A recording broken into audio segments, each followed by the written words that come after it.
For me to hate you as a person, you have to be pretty special. You have to outsmart me all the time. I can't outflank you. I can't outthink you. You've always got one up on me. So naturally, there's nobody out there whom I hate. But there are a few people out there I dislike. And even for me to dislike you, you have to be a pretty big douchebag. But one thing I do hate, it's people who are ungrateful. I hate ingrates with a passion. If I hold the door open for you and you can go through the doorway first, you thank me.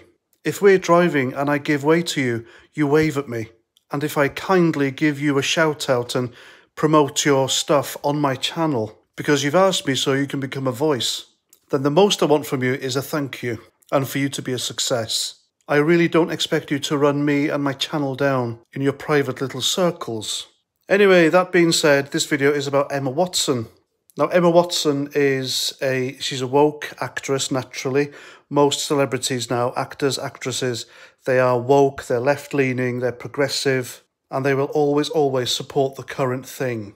And they will always speak out about Margaret Thatcher, even though they weren't born at the time when she was in Downing Street.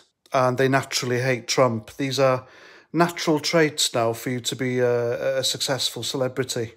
So she's come out and she's spoken out against J.K. Rowling. Now, for those of you who don't know, and I've never read the Harry Potter books. I've never watched a single Harry Potter film. And to be honest with you, I'm not really a fan of J.K. Rowling because she is also woke. And she has said some things in the past on Twitter which stand her out as, quite frankly, a piece of shit. Especially around the time of Brexit and Trump getting elected. J.K. Rowling said some disinformation and quite hateful things about people who dared to vote for Brexit. That made me not like her very much. She even posted a lie about the God Emperor, President Donald Trump, peace be upon him, and that lie is still up on Twitter. But to her credit, she has come out and spoken out against the extreme elements of the trans community. And all J.K. Rowling has said are biological facts. And again, to her credit, she has stood up for biological women. She has spoken out because biological women, or as we people with common sense know them as women, they are being ferociously attacked, deplatformed, and even silenced by these extremists in the trans community. So J.K. Rowling has spoken out, spoken up, and she's been victimised, and she's been treated terribly by these idiots. And one of these idiots is Emma Watson. Now, Emma Watson played a character in the Harry Potter books. What the hell is her name? Margarine, Migraine, or was it Harmonica or Hemorrhage? I don't know what the fuck her name was, but she was in that. And those films are what made her. So this Emma Watson has come out and said that she will return to Harry Potter if J.K. Rowling wasn't involved. Now, if it wasn't for J.K. Rowling, Emma Watson would be a nothing. She'd be a nobody. She'd be serving people sandwiches from behind the counter at Brat.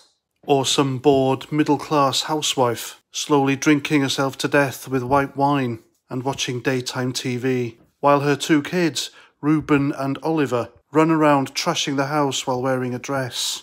So it was J.K. Rowling that made Watson's name, not the other way around. She'd do well to remember that. Because if it wasn't for J.K. Rowling writing those books wouldn't have become as successful, God knows why, by the way, and, a huge film series which made billions and made J.K. Rowling a billionaire and made stars of most of the actors, including Emma Watson, who played Marigold, or whatever the fuck her name was. So if I was J.K. Rowling, and I think she still has the rights to Harry Potter, doesn't she? And they made more films, prequels, or side movies with other characters, I would have Emma Watson's character replaced with the biggest transphobe female actor out there imaginable, just to piss her off and to remind her who the fuck she's dealing with, and who made her a star in the first place. And even though that J.K. Rowling and I are on the different side of the political spectrum, she is obviously on the left and I'm on the right, it's even hard for me to think, my God, what an ingrate, how dare she? What an ungrateful little brat Emma Watson is. And how dare she suggest that she's a bigger name than J.K. Rowling to get J.K. Rowling not involved in her own creation. Harry Potter is J.K. Rowling's baby. And I am quite sure that franchise will continue going. And, you know, so what? You know, it's a success story. It is a British success story. So even though I don't agree with J.K. Rowling 99% of the time politically, it is good for brand Britain. So I hope that goes on and Emma Watson can just piss off back to obscurity from where J.K. Rowling found her. That's what I think anyway. Do you think differently? Let me know in the comments. And if you haven't yet, then please consider being a member of my channel. They come with perks. Ask these lovely people here. You don't have to, it's not mandatory. It's just an idea, that's it. And until my next video, please comment, share, subscribe, and Roger Trout.